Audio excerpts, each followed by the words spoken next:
So I'm here to do two things.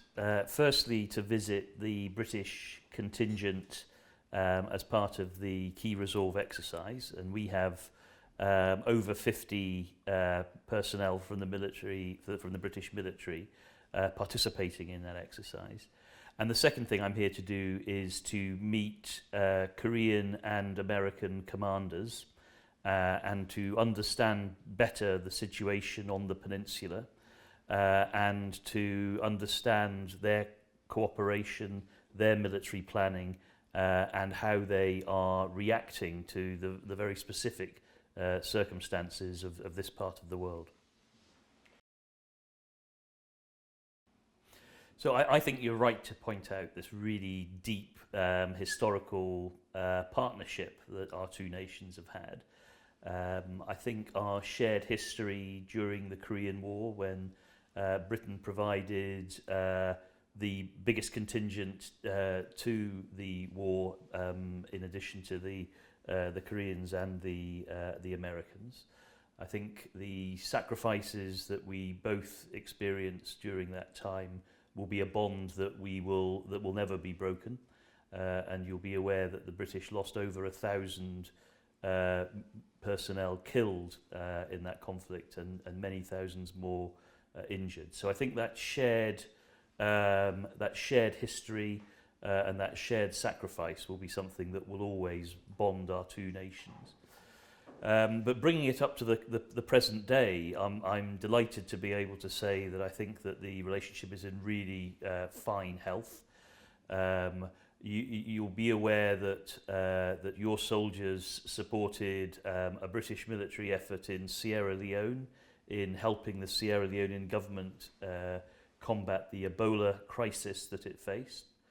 And there was an example in North Africa when we had some troops that were in a difficult situation and they needed extracting, and the Republic of Korea's offer of a ship was one that we gladly accepted to extract our personnel. So this is an operational relationship with some really sort of good examples recently.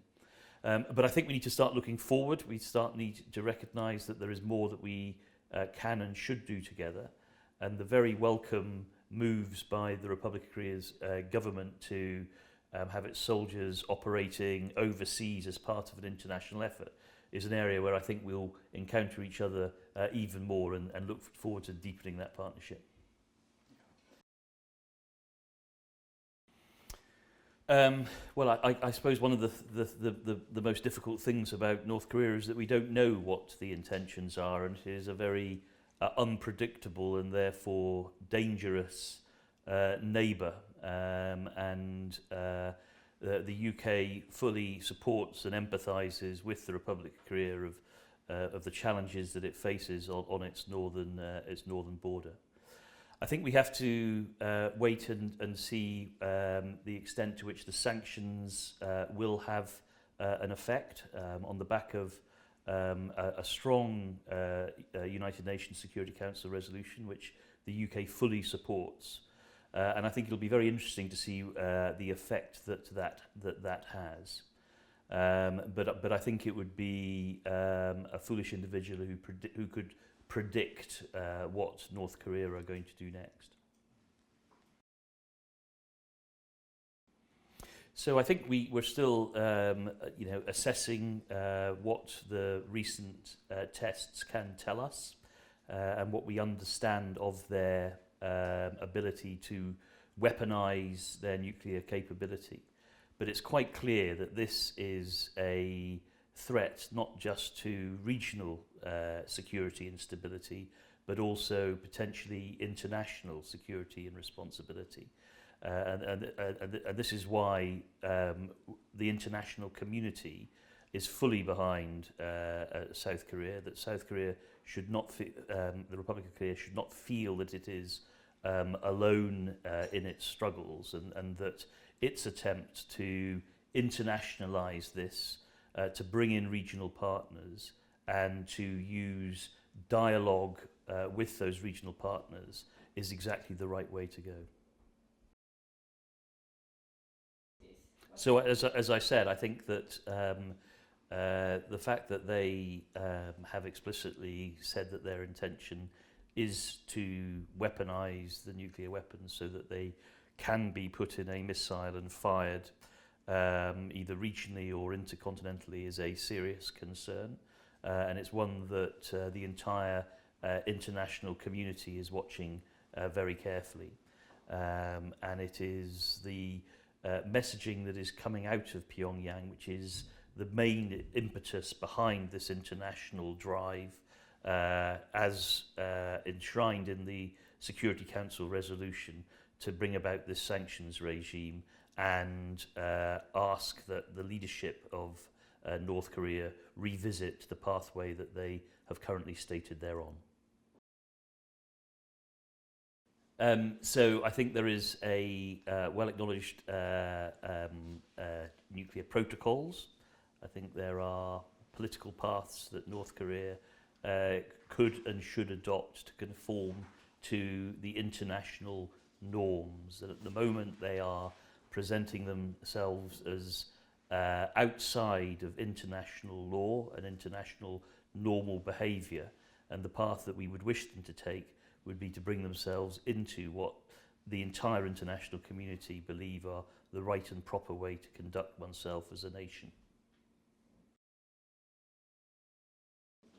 So I think that the Korean military got a really strong reputation overseas, and it's very good to see the fact that they are starting to operate globally as part of the international community whose interests are stability and security more broadly. So I think that reputation starts from the very challenging task that the Republic of Korea military have in defending their own nation.